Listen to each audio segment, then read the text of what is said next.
जय गुरुदेव। और दोस्तों, मेरे चैनल सिद्ध सावर मंत्र में आपका एक बार फिर से हार्दिक स्वागत है। और देखिए, आज मैं आपको जो साधना के विषय में जो बताने वाला हूँ, वो साधना वास्तव में ही जीवन की जो भी सारी सिद्धियां हैं, वो सिर्फ एक इसी साधना में समाहित हैं। और ये साधना जो है एक विराट शक्ति का पुंज है, जिसे कहते हैं कि विराट शक्ति, उसका एक पुंज है ये साधना। ये तो देखो सभी जानते हैं कि भाई शक्ति की साधना कलयुग में जो है वो बहुत ज़्यादा प्रभावशाली है। और शक्ति साधना के जो नवारण मंत्र है, उससे ज़्यादा प्रभावशाली और चमत्कारी और कोई दूसरा मंत्र नहीं है। इस मंत्र को जपने से ही, केवल जाप करोगे ना, तो केवल जाप करने से ही ऊर्जा का संचार ऐसा बढ़ जाता है शरीर के अंदर। और अगर ये साधना आप डेली करते हो तो आपके शरीर में इतनी ऊर्जा समाहित हो जाती है, इतनी ऊर्जा समाहित हो जाती है कि किसी भी प्रकार की आपको कोई आगे दिक्कत होती ही नहीं है। क्योंकि जो महाकाली है वो प्रत्यक्ष देवता है इस कलयुग के अंदर। हनुमान जी, महाकाली, ये प्रत्यक्ष देवता हैं। और आज मैं जो तुम्हें साधना बता रहा हूँ वो नवारण मंत्र की साधना ही बता रहा हूँ। और पूर्ण रूप से मैं इस साधना को मैं आपको बताऊंगा कि वास्तव में ये पूर्ण रूप से ये साधना है क्या। देखिए, इसका जो मंत्र होता है, कुछ लोग तो बोलते हैं कि ओम ऐं ह्रीं क्लीं चामुंडाय विच्चे, और कुछ लोग बोलते हैं सीधा सीधा ओम नहीं लगाते हैं, तो उसमें वो बोल देते हैं कि ऐं ह्रीं क्लीं चामुंडाय विच्चे। दोनों प्रकार से ही सही है। अब पूछो कि कैसे? क्योंकि जिन मंत्रों में शुरुआत में या तो ऐंग लगा हुआ हो, या क्लीं या ह्रीं होता है, या फिर श्रीं होता है, उनमें आप ओम का उच्चारण अगर नहीं भी करते हो तो कोई प्रॉब्लम नहीं है। ठीक है। और देखिए, ये जो साधना है, ये साधना कोई भी व्यक्ति, स्त्री, बच्चे, कोई भी कर सकता है इस साधना को। क्योंकि माता भगवती का जो काली का स्वरूप है वो देखने में भयंकर है, लेकिन वो भयंकर स्वरूप अपने भक्तों के लिए नहीं है। क्योंकि उनका जो काला स्वरूप है वो केवल अंधकार को, अज्ञान को, दर्द, पीड़ा, अभाव, इन सब को दूर करने वाला है, अकाल मृत्यु को हरने वाला है वो। तो वो अपने भक्तों के लिए ऐसा स्वरूप नहीं है उनका। भक्तों के लिए तो वास्तव में बहुत ही वात्सल्य है उनके अंदर। अगर व्यक्ति की मृत्यु भी आ रही है तो एक बार के लिए मृत्यु को भी टालने की क्षमता माता के अंदर, भगवती के अंदर है। तो इसलिए मैं तो ये कहता हूं कि चाहे कोई शिव का उपासक हो, चाहे कोई विष्णु का उपासक हो, चाहे कोई किसी भी धर्म को मानने वाला हो, लेकिन नवारण साधना जो है वो जीवन की उन्नति के लिए अनुकूल भी है और सुखदायक भी है। इस जो नवारण मंत्र में जो 9 अक्षर है ना, ये विराट शक्ति का पुंज लिए हुए हैं अपने अंदर। अब इन 9 जो शब्द हैं, ये 9 जो इसमें अक्षर हैं, ये इन 9 अक्षरों का अर्थ मैं पहले आपको बता देता हूं। और देखिए, मेरी वीडियो लंबी हो जाती है। अगर मैं वीडियो ठीक से बनाता हूं, पूरी विधि के साथ बनाता हूं, तो वीडियो थोड़ा लंबी भी हो सकती है। इसलिए परेशान ना हो, वीडियो को पूरा देखें तो समझ में आ जाएगा सब।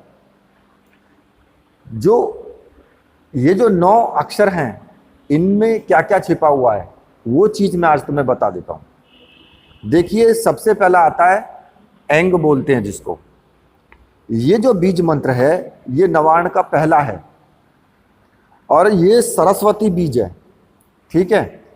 इसको सिद्ध करने से स्मरण शक्ति जो है वो तीव्र होती है, यदि बालक इस साधना को और इस बीज का उच्चारण करे ना, तो वो परीक्षा में बहुत सफलता अर्जित करता है। आपके सिर दर्द हुआ, माइग्रेन हुआ, आधा सीसी हुई, इस प्रकार की बीमारियों को भी ये बीज मंत्र ठीक करता है।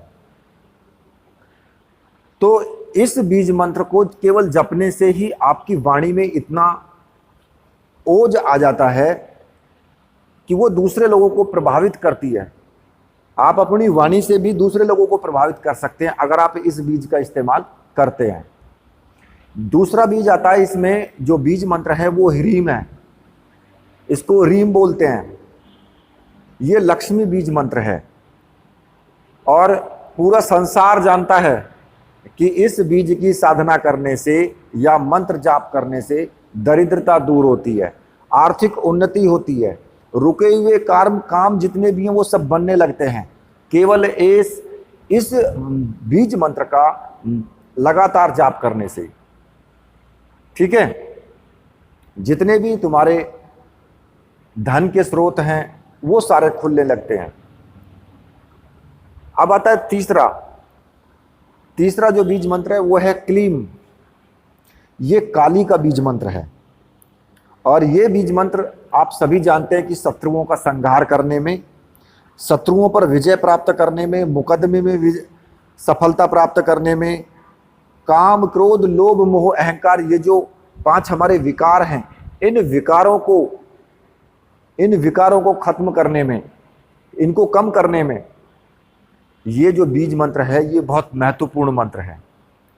इस बीज का उच्चारण करने से ही ये सभी चीजें में आपको लाभ मिलता है, वातावरण आपके अनुकूल बना रहता है और प्रत्यक्ष दर्शन के लिए ये जो बीज है, बीज मंत्र, ये अपने आप में सिद्ध बीज मंत्र है।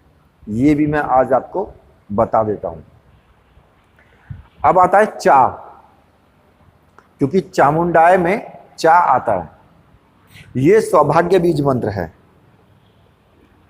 ये जैसे कि आपके सौभाग्य की रक्षा के लिए, पति की उन्नति के लिए, पति के या पत्नी की स्वास्थ्य के लिए, या पत्नी की पूर्ण आयु के लिए, पति की आयु के लिए, ये बीज अपने आप में बहुत ही अद्वितीय बीज है।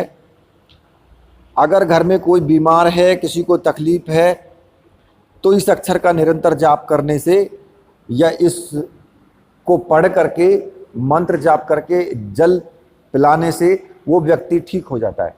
अब सारी चीजें इस एक मंत्र के अंदर ही चली आ रही हैं।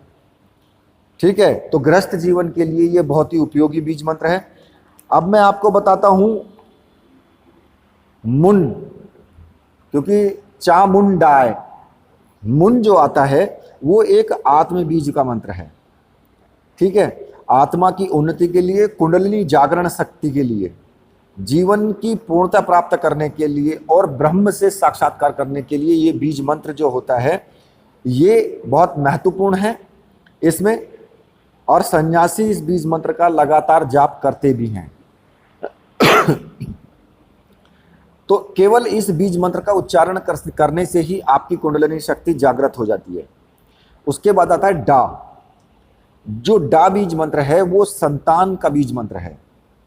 माता भगवती को ये जो बीज मंत्र है ये सर्वाधिक सबसे प्रिय है।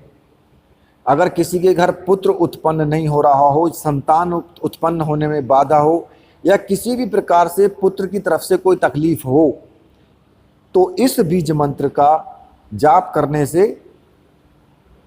पुत्र का स्वास्थ्य भी अच्छा रहता है, दीर्घ आयु भी अच्छी होती है, और अगर वो आपको तकलीफ दे रहा है तो वो तकलीफें भी खत्म हो जाती है।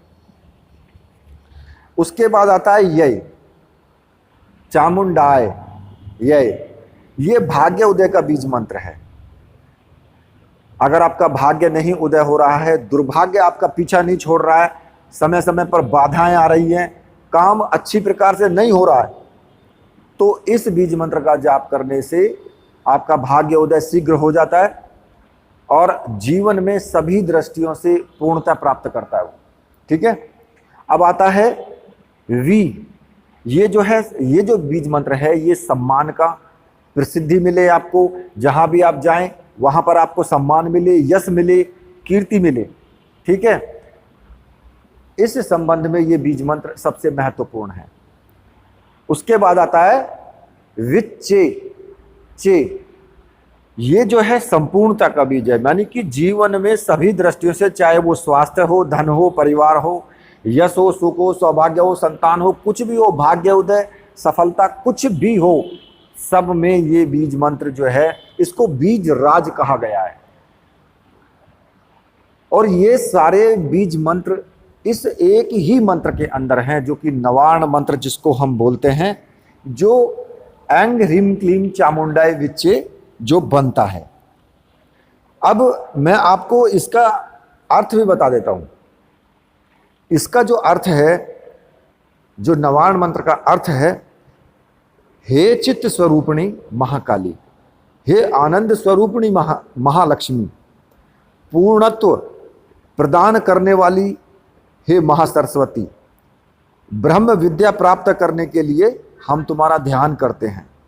हे महाकाली, महालक्ष्मी, महासरस्वती स्वरूपिणी चंडिके, आपको नमस्कार है। आप मेरे अंदर अविद्या रूपी रज्जु, रज्जु का मतलब होता है जो रीढ़ की हड्डी है, जो कुंडलिनी शक्ति है, रज्जु की दृढ़ गांठ को खोलकर मुझे सभी दृष्टियों से पूर्ण मुक्त कर दें। तो अब आगे रह क्या गया? आगे कुछ नहीं बचा। कहते हैं ना कि सारी चीजें इस एक ही मंत्र के अंदर समाहित हैं, और इस एक मंत्र के अंदर ही समाहित होने के कारण ये मंत्र राज कहा गया है। और इस मंत्र का जाप करने से सभी विपत्तियों का, कहते हैं ना कि सिर्फ एक को पकड़ ले, सबको ना करे, इसको अकेले को पकड़ ले तो बेड़ा पार है। अब मैं आपकी इसकी सिद्धि बता देता हूं कि सिद्धि किस प्रकार से इसकी होगी। ठीक है, मैं आपको इसकी सिद्धि बिल्कुल एकदम सिंपल बताऊंगा, इसमें कोई ज्यादा मीन मेक नहीं निकालूंगा कि आप इसमें करन्यास करो, षडान्यास करो, फलाना करो, ढिकड़ा करो, विनय, ऐसा कुछ करने की जरूरत नहीं है। ठीक है, देखिए, इस मंत्र का आपको 1.25 लाख जाप करना है। अब 1.25 लाख जाप आप चाहे 21 दिन में कर लो, चाहे 9 दिन में कर लो। इस साधना को किसी भी नवरात्रि से प्रारंभ किया जा सकता है, और नवरात्रि के अलावा किसी भी महीने की त्रयोदशी को कर सकते हो, किसी शनिवार से शुरू कर सकते हो इसको।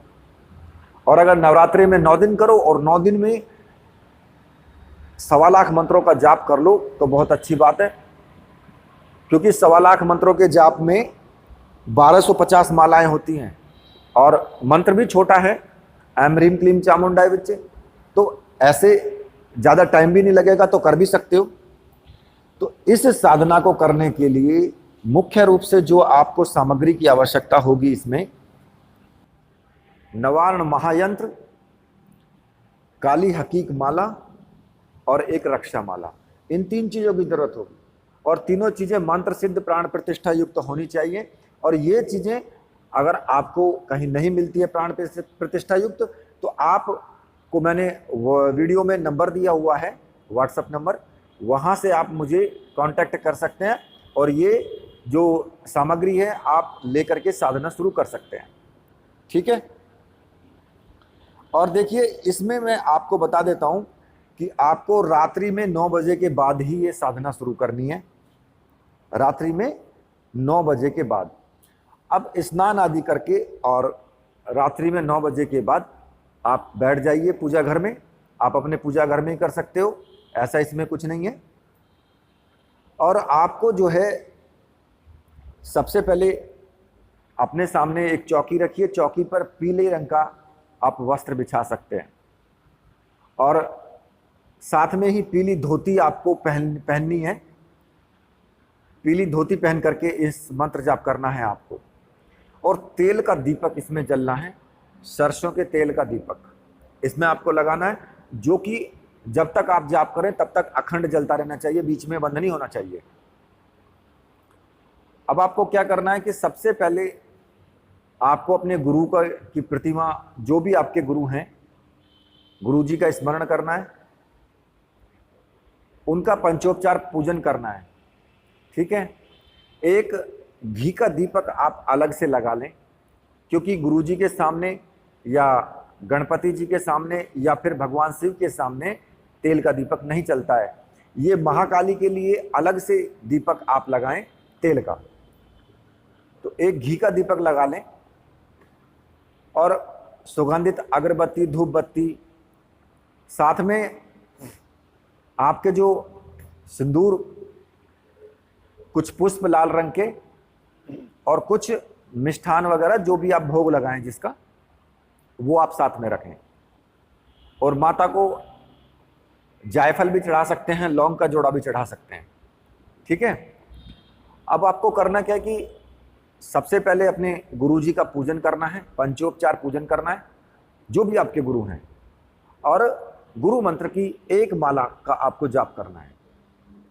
ठीक है, और गुरु जी से आज्ञा लेनी कि गुरु जी मैं माता भगवती महाकाली की साधना करने जा रहा हूँ और इस साधना में मुझे सफलता, पूर्ण रूप से सफलता मिले, ऐसा मुझे आशीर्वाद दें। जब आप इतना कर लें, उसके बाद आपको भगवान गणपति का स्मरण करना है, उनका भी पंचोपचार पूजन करना है, क्योंकि वो प्रत्येक जो भी पूजा पाठ कार्य साधना होती हैं उनमें सब में गणपति का पूजन प्रथम किया जाता है, क्योंकि वो सारे विघ्नों को हरने वाले हैं। तो गणपति जी का पूजन करने के बाद गणपति मंत्र का जाप करेंगे, वक्रतुंडाय हुम, इस मंत्र का आपको जाप करना है और इस मंत्र का एक माला का जाप करें और भगवान गणपति से प्रार्थना करनी है कि हे प्रभु, अगर मेरी साधना में कोई विघ्न आए तो आप मेरी रक्षा करें। इसके बाद आपको भगवान शिव की पूजन जरूर करना है। अगर आपके गुरु नहीं हैं तो भगवान शिव को गुरु मान करके साधना कर सकते हो।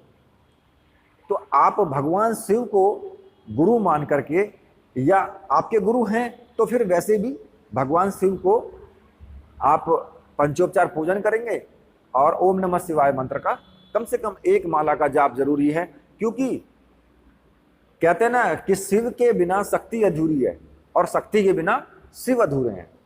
तो इसलिए दोनों को जरूर आपको वहां पर करना है, पूजा में दोनों को सम्मिलित करना है, क्योंकि शिव का आना बहुत जरूरी है।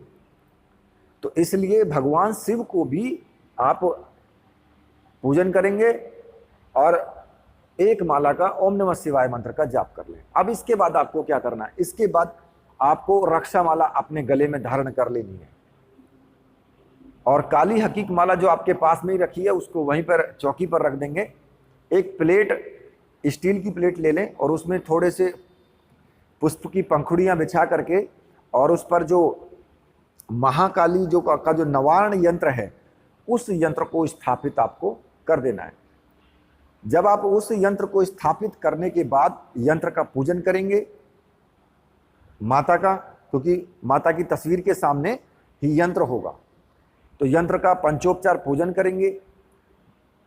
तेल का जो दीपक है, दीपक भी, धूप भी दिखाएंगे और पुष्प उन नवारण यंत्र के ऊपर पुष्प चढ़ाएंगे, टीका लगाएंगे सिंदूर का या कुमकुम का, और नैवेद्य जो कि यंत्र से थोड़ा अलग हट करके चढ़ाना है, क्योंकि आपको नैवेद्य रोज प्रतिदिन उठाना भी है वहां से, तो यंत्र हिलना नहीं चाहिए उठाते टाइम। ठीक है, और जब आप इतना कर लें तो उसके बाद आप संकल्प ले लें कि मैं अपना नाम, अपने पिता का नाम, गोत्र, मैं माता भगवती महाकाली के नवार्ण मंत्र का जाप करने जा रहा हूं, जिसमें मैं 1.25 लाख जाप करूंगा और मेरी माता से अरदास है कि वो मुझे हो सके तो प्रत्यक्ष दर्शन दें और मेरी सभी मनोकामनाओं की पूर्ति करें। ये संकल्प लेकर के थोड़ा सा जल हाथ में ले लें, एक पुष्प रख लें जब संकल्प लें और वो जमीन पर छोड़ दें। उसके बाद शांत चित्त हो करके काली हकीक माला से आपको मंत्र जाप शुरू कर देना है। अब मंत्र जो मैंने आपको बताया है उसमें आप ओम लगा भी सकते हो और नहीं भी लगाओ तो कोई दिक्कत नहीं है, जैसा आप समझें कि भाई हमें उच्चारण करने में आसानी होती है उस तरीके से कर लें। क्योंकि अगर ओम लगा करके ओम एम ह्रीम क्लीम चामुंडाई विच्चे ऐसे भी कर सकते हैं, और एंग ह्रीम क्लीम चामुंडाई विच्चे ऐसे भी कर सकते हैं। तो जैसे आप तेजी के साथ जैसे रिपीट कर सकें उस तरीके से कर लें। तो आपको शांत चित्त होकर के बिल्कुल ध्यान लगा करके माता पर अपनी दोनों आंखें बंद करके ध्यान लगाएं, एकाग्रता लाएं कि माता आपके सामने हैं और आपको आशीर्वाद दे रही हैं, और इस मंत्र का जाप करें प्रतिदिन जितनी माला आप कर सकते हैं। ये आपकी इच्छा के ऊपर डिपेंड है, आप अपनी सामर्थ्य के अनुसार तय कर लें कि भाई हम 51 माला करेंगे या 101 माला करेंगे।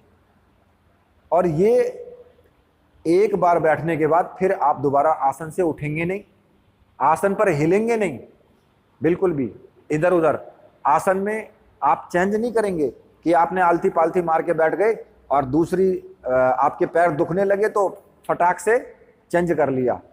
ये काम भी आपको नहीं करना है।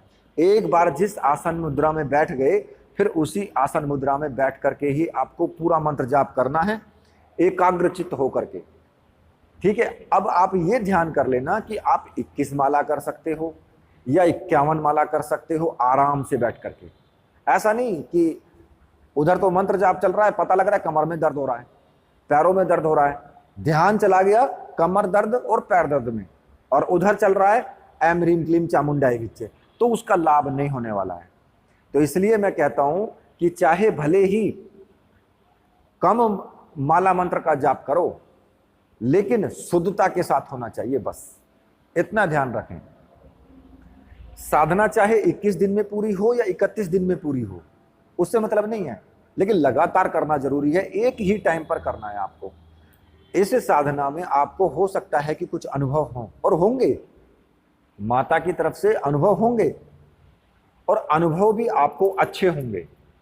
ऐसा नहीं है कि कोई अलग से ऐसे अनुभव हो जाएंगे कि बहुत बड़ी चीजें आ जाएंगी। हाँ, इतनी बात जरूर है, जो माता के साथ में वीर होते हैं, जो रहते हैं, वो आपको ऐसा लगेगा कि आसपास कोई घूम रहा है, कोई चल रहा है, कुछ अजीब सी हलचल हुई है प्रकृति में।